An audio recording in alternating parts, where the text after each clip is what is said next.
এই মুহূর্তে যে খবরের দিকে শুরুতেই নজর রাখবো, কালীঘাটের বৈঠক আর সেই বৈঠকে যাচ্ছেন জুনিয়র ডাক্তাররা। জট কাটাতে বৈঠকে আসতে ইমেল মুখ্য সচিবের। কালীঘাটে মুখ্যমন্ত্রীর বাড়িতে বিকেলে বৈঠক, কাল শুনানির আগে জট কাটাতে উদ্যোগ রাজ্যের। আরো একবার আপনাদের জানিয়ে রাখি, কালীঘাটের বৈঠকে যাচ্ছেন জুনিয়র ডাক্তাররা। বিকেল 4:45 তাদের কালীঘাটে মুখ্যমন্ত্রীর বাড়িতে যাওয়ার আবেদন জানান মুখ্য সচিব। সকাল 11:55 সেই সময় চিঠি আসে, মুখ্য সচিবের কাছ থেকে ইমেল করা হয়। জট কাটাতে আজকের এই বৈঠক, সকলেরই নজর সেদিকে। বৈঠকে আসতে ইমেল করেছিলেন মুখ্য সচিব, আর কালীঘাটে এই মুহূর্তে যাচ্ছেন জুনিয়র চিকিৎসকরা, তা আমরা জানতে পারছি। কালীঘাটে মুখ্যমন্ত্রীর বাড়িতে বিকেলে বৈঠক।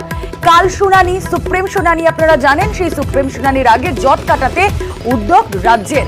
কথা বলবো, সহকর্মী অভিজিৎ চন্দ্র রয়েছেন এই মুহূর্তে। অভিজিৎ, এর আগে আমরা নবান্নের মিটিং এর দিকে নজর রেখেছিলাম, আমরা গত শনিবার কালীঘাটের মিটিং এর দিকে নজর রেখেছিলাম। অভিজিৎ চন্দ্র প্রতিনিধি থাকবেন আমাদের সঙ্গে, যাব তার আগে আপনাদের জানিয়ে রাখি, আমরা যে খবর পাচ্ছি, কালীঘাটে মুখ্যমন্ত্রীর বাড়িতে বিকেল 5টার বৈঠকে যাচ্ছেন জুনিয়র চিকিৎসকরা।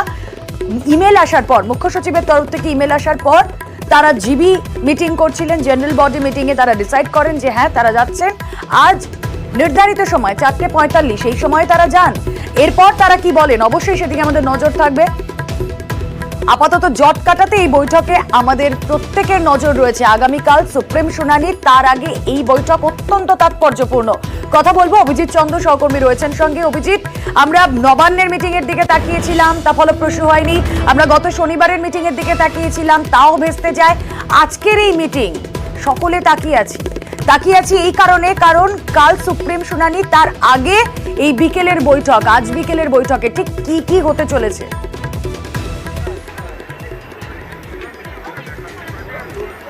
রুমেলা, গত বৃহস্পতিবার প্রথম এই জট কাটার উদ্যোগ শুরু হয়। নবান্নে বৈঠকের কথা ছিল, তবে সেই বৈঠক সরাসরি সম্প্রচার বা লাইভ স্ট্রিমিং এর শর্তে আন্দোলনকারী ছাত্ররা তারা সাথে অনড় ছিল এবং তারপরে সেই বৈঠক ভেস্তে যায়। এরপরে শনিবার দিন দুপুরে মমতা বন্দ্যোপাধ্যায় আসেন, মুখ্যমন্ত্রী মমতা বন্দ্যোপাধ্যায় এই সল্টলেকের অবস্থান মঞ্চে আসেন এবং তারপরে সন্ধ্যা 6টায় কালীঘাটে সেখানে বলা হয় আন্দোলনকারী ছাত্রদের বৈঠকে বসতে, এবং সেই বৈঠকও যে একটা সময়ের পর ভেস্তে যায়, কারণ সরাসরি সম্প্রচার, তারপরে ভিডিও রেকর্ডিং, এবং শেষে ছাত্রদের বক্তব্য অনুযায়ী তারা বলেছিলেন যে তারা মিনিটসেও রাজি আছেন, অর্থাৎ কার্য বিবরণী, যে বৈঠকের যে কার্য বিবরণী সেখানে সেটাতে দুপক্ষের সই থাকলে সেটাতে রাজি আছেন। কিন্তু তাদের বক্তব্য ছিল যে স্বাস্থ্য প্রতিমন্ত্রী চন্দ্রিমা ভট্টাচার্য তিনি জানান যে দেরি হয়ে গেছে, সেই কারণে বৈঠক হবে না। শেষমেশ আজকে বেলা 11:55 নাগাদ আবার মুখ্য সচিবের তরফ থেকে আন্দোলনকারীদের কাছে মেল আসে এবং সেই বৈঠক আজকে বিকেল 5টার সময় কালীঘাটে হওয়ার কথা।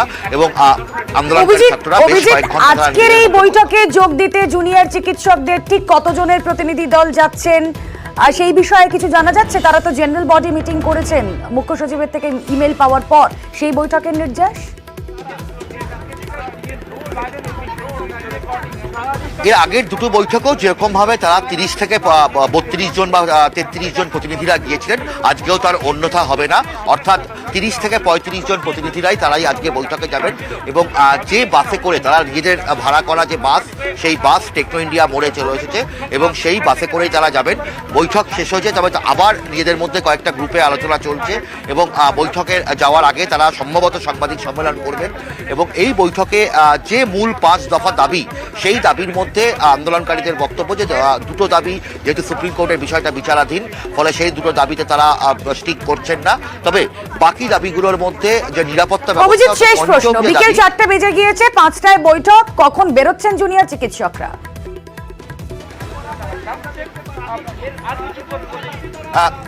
এখনো খানিকক্ষণ সময় লাগবে, অন্তত সেটা মনে হচ্ছে, কারণ যা পরিস্থিতি বিকেল 4:04 বাজে এই মুহূর্তে, এবং আরও বেশ খানিকক্ষণ সময় লাগবে, ফলে একদম বিকেল 5টাতেই আজকে বৈঠক শুরু করা যাবে এমনটা মনে করা হচ্ছে। তবে অতীতে গত বৃহস্পতিবার নবান্নের বৈঠকেও তারা বেশ কিছুক্ষণ দেরি করে গিয়েছিলেন এবং গত শনিবার কালীঘাটে মুখ্যমন্ত্রীর বাসভবনের বৈঠকেও তাদের বেশ কিছুক্ষণ দেরি হয়েছিল।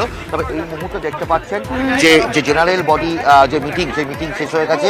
বিভিন্ন জায়গাতে আন্দোলনকারীরা যে কোর কমিটি, তারা নিজেদের মধ্যে শেষ মুহূর্তের কথাবার্তা ঝালিয়ে নিচ্ছেন এবং তারপরে কোন 30 থেকে 35 জন প্রতিনিধি যাবেন তারা নিজেদের মধ্যে আলোচনা করছেন। অভিজিৎ, নজরটা বিকেল 4টে বেজে গিয়েছে, বিকেল 5টায় কালীঘাটে মুখ্যমন্ত্রীর বাড়িতে বৈঠক রয়েছে।